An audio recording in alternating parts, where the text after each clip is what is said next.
పొరపాటు తెచ్చిన తంట. ఒకరోజు రామయ్య సోమయ్య సంతకు వెళుతున్నారు. అలసిపోయి ఒక చెట్టు కింద కూర్చున్నారు. పాయసం కోసం ఏమేమి కావాలో అడిగాడు సోమయ్య. పాయసం కోసం ఏమేమి కావాలో చెప్పాడు రామయ్య. ఇదంతా చెట్టు మీనున్న 2 పిట్టలు విన్నాయి. పిట్టలు కూడా పాయసం చేసుకోవాలనుకున్నాయి. పిట్టలు కూడా సంతకు వెళ్ళాయి.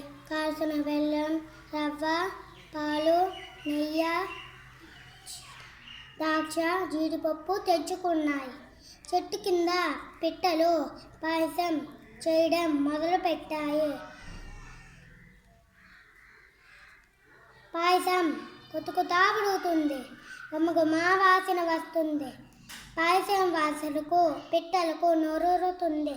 ఒక పిట్టకు పాయసం రుచి చూడాలని చాలా కోరిక కలిగింది. రెండో పిట్ట వారిస్తున్నా వినకుండా పాయసాన్ని ముక్కుతో పీల్చింది. ఇంకేముంది, పిట్ట మూతి కాలింది.